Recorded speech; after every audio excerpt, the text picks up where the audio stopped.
नमस्कार दोस्तों, आज की हमारी कहानी है मुझे तू चाहिए। रोमेश ट्रेन की जनरल बोगी में बर्थ सीट पर सोया हुआ था। गाड़ी रुककर वापस चली तो अचानक उसकी नज़र अपनी तलाकशुदा पत्नी रजनी पर पड़ी। पता नहीं कब वह उसके सामने वाली सीट पर आकर बैठ गई थी। 6 साल बाद मैं उसे देख रहा था। वह बहुत कमज़ोर हो गई थी। उसने पुरानी सस्ती सी साड़ी पहन रखी थी। न माथे पर बिंदी और न गले में मंगलसूत्र था। तो क्या उसने अभी तक दूसरा विवाह नहीं किया? क्या अभी तक वह मेरी तरह अकेली ही है? रोमेश ऐसा सोच ही रहा था कि तभी रजनी की नज़र उस पर पड़ी। नज़रें मिली तो रोमेश दूसरी तरफ देखने लगा। फिर पता नहीं रोमेश के दिमाग में क्या आया कि वह सीट से नीचे उतर आया और रजनी के पास बैठे लड़के से कहा कि वह ऊपर वाली सीट पर चला जाए। लड़का मान गया। तब रोमेश रजनी के पास बैठ गया। बैठते ही रोमेश बोला, रजनी कैसी हो? रजनी ने नज़रें न मिलाते हुए खिड़की की तरफ देखते हुए बोला कि मैं ठीक हूँ। और आप? रोमेश बोला, मैं भी ठीक हूँ और कानपुर जा रहा हूँ। त्यौहार होने के कारण रिजर्वेशन सीट नहीं मिली, इस कारण जनरल बोगी में जा रहा हूँ। तुम कहाँ जा रही हो? वह बोली, मैं भी कानपुर ही जा रही हूँ। आजकल माँ वहीं बड़े भैया के पास ही है, बीमार है, इसलिए मिलने जा रही हूँ। काफ़ी देर दोनों चुप रहे। फिर रोमेश बोला, एक बात पूछूं? रजनी ने आंखों से ही पूछा, क्या? रोमेश संकोच करते हुए पूछने लगा, अभी तक शादी क्यों नहीं की? वह कुछ नहीं बोली। मगर जब रोमेश ने दोबारा नहीं पूछा तो रजनी ने पूछा, आपने की है शादी? रोमेश ने भी बिना बोले ना में गर्दन हिला दी। फिर काफ़ी देर तक दोनों चुप बैठे रहे, मानो एक दूसरे को परख रहे थे। डिब्बे में कुल्फ़ी बेचने वाला आ गया था। रोमेश बोला, खाओगी?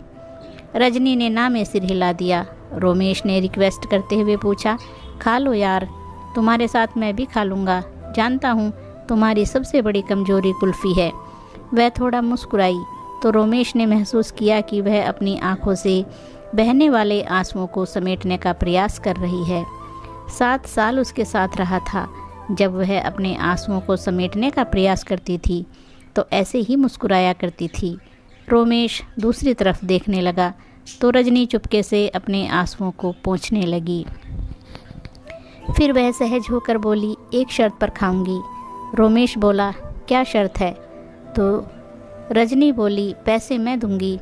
रोमेश कुछ नहीं बोला। फिर रजनी ने 2 कुल्फ़ियाँ खरीद ली और एक कुल्फ़ी रमेश को देते हुए बोली, अब मैं भी कमाने लगी हूँ, एक प्राइवेट स्कूल में पढ़ाती हूँ, महीने के 10,000 मिलते हैं। कुल्फ़ी खाते हुए रोमेश बोला, तलाक के समय कोर्ट के आदेश पर मैं तुम्हें 30,000 दे तो रहा था, अगर ले लेती तो अपना स्कूल खोल लेती। जबकि तुम बहुत स्वाभिमानी हो, इस ज़माने में पैसे के बिना कुछ नहीं होता। वह हंस कर बोली, अगर ले लेती तो अपने जमीर को क्या जवाब देती? यह जमीर रोज़ कहता कि जिसे छोड़कर आई हो उसी के सहारे पल रही हो। रोमेश बोला, तुम बहुत अच्छी हो, मासूम हो। यह एहसास मुझे तुमसे तलाक लेने के बाद हुआ। तुम यकीन नहीं करोगी, मैं बहुत बदल गया हूँ। पीना बिल्कुल छोड़ दिया है, गुस्सा बिल्कुल नहीं करता। अब मैं किसी को नीचा दिखाने की कोशिश भी नहीं करता। जो तुम्हें बहुत बुरा लगता था, वो बुरी आदतें मैंने छोड़ दी। वो उदास होकर बोली, अब क्या फ़ायदा? जब मैं मना किया करती थी तब आप मेरी एक बात भी नहीं सुनते थे। आपके कारण मैं हमेशा टेंशन में रहती थी। इसी कारण मुझे 2 बार गर्भपात भी हुआ, वरना आज मेरे भी 2 बच्चे होते। एक 8 साल का हो गया होता और दूसरा 6 साल का हो गया होता। कहकर वह रो पड़ी। बच्चों की बात चली तो रोमेश के भी आंखों में आंसू आ गए, लेकिन वह पुरुष था तो आंसुओं को पलकों तक पहुंचने से पहले ही पी लिया और बोला, कभी कभी लगता है मैं बहुत बुरा आदमी हूँ।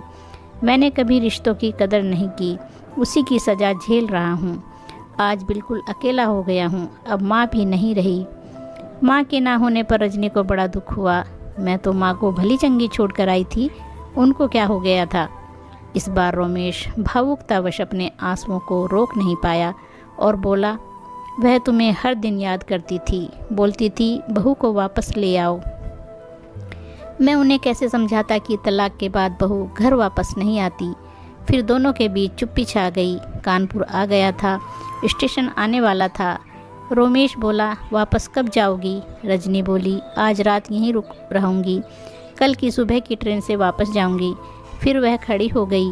रोमेश भी खड़ा हो गया और फिर पूछा, कितने बजे वाली ट्रेन से वापस जाओगी? रजनी बोली, हम गरीब लोग हैं, रिजर्वेशन नहीं करा पाते, जनरल डिब्बे में सफ़र करते हैं, इसलिए जो भी ट्रेन मिलती है टिकट लेकर चढ़ जाते हैं। इतना कहकर वो नीचे उतर गई। रोमेश भी अपना सूटकेस संभालता हुआ उसके पीछे चल दिया और बोला, अगर मैं रिजर्वेशन की 2 टिकटें ले लूं तो मुझे पता है कि तुम मेरे साथ नहीं चलोगी, लेकिन मैं तुम्हारे साथ सफ़र करना चाहता हूं। जनरल में ही चलूँगा। बताओ कितने बजे यहाँ मिलोगी? रजनी ऑटो में बैठती हुई बोली, 9 बजे यहाँ मिलूँगी। रोमेश कानपुर 2 दिन के लिए आया था, मगर रजनी का साथ पाने के लिए उसने अपना शेड्यूल बदल दिया। उसने जल्दी से अपना बिजनेस का काम पूरा किया और अगले दिन सुबह 8:30 बजे ही स्टेशन पहुंच गया। रजनी 9 की जगह 10 बजे स्टेशन पहुंची और बोली, आप अभी तक यहीं पर हो? मैं सोच रही थी कि आप चले गए होंगे। रजनी बहुत खुश थी, बोली, माँ अब बिल्कुल ठीक है। रोमेश बोला, मैं तुम्हारा भी टिकट ले आया हूँ, अब 30 रुपये के टिकट के लिए कुछ मत कहना। रजनी हंसते हुए बोली, अभी ट्रेन आने में आधा घंटा है, चलो तब तक कुल्फ़ी खाते हैं, पैसे मैं दे दूँगी, हिसाब बराबर हो जाएगा। इतना कहकर वो फिर मुस्कुरा दी। रोमेश की नज़र उसके चेहरे पर ठहर जाती जब भी वह मुस्कुराती थी। फिर दोनों ने कुल्फ़ी खाई और तब तक ट्रेन भी आ गई और फिर से एक नया सफ़र शुरू हो गया। मगर इस सफ़र में कुछ खास था। रोमेश कुछ कहने के लिए तिलमिला रहा था, मगर डर भी रहा था कि वह मना ना कर दे। रोमेश ने नोटिस किया कि रजनी बड़े भाई के घर से नई साड़ी पहन कर आई थी। वह बहुत सुंदर लग रही थी। खिड़की से आ रही ठंडी हवा के झोंके से रजनी के ललाट पर पड़ी बालों की लट झूम रही थी। उसे ऐसे देखकर रोमेश के दिल में एहसास होने लगता है कि यह औरत कभी उसकी ज़िंदगी थी, मगर मैं इसे संभाल कर नहीं रख पाया। रोमेश की मन स्थिति से अनजान रजनी बोली, क्या हुआ? आप गुमसुम से क्यों हैं? दोस्त बनकर ही सही कुछ बात तो कर लो। रोमेश बोला, मुझे दोस्ती नहीं चाहिए। रजनी को झटका सा लगा, बोली, फिर क्यों मेरे साथ सफ़र करने के लिए उतावले थे आप? रोमेश बोला, मुझे तू चाहिए, हमेशा के लिए, जन्मों जन्मों के लिए, मेरे साथ हंसने के लिए, मेरे साथ रोने के लिए। वह इतनी जल्दी में यह सारी बातें बोल गया कि रजनी बस उसके मुंह की ओर देखती ही रह गई। वह आगे बोला, मैं गलत था, तुम्हारी कदर नहीं कर पाया, मगर तुम्हारे जाने के बाद मुझे मेरी गलतियों का एहसास हो गया है, मुझे माफ़ कर दो। कहकर वह रो पड़ा। रजनी चुप हो गई, बस उसके चेहरे की तरफ देखी जा रही थी। रोमेश उसके दोनों हाथों को पकड़कर बोला, मुझे माफ़ कर दे यार, अब कभी भी मैं तुम्हारे आंसुओं की वजह नहीं बनूंगा, तुम जो कहोगी वही करूंगा, प्लीज़ लौट आओ। रजनी ने माथे पर से साड़ी थोड़ी पीछे सरकाई और बोली, इधर देखिए ज़रा। रोमेश ने देखा कि रजनी ने मांग भर रखी थी।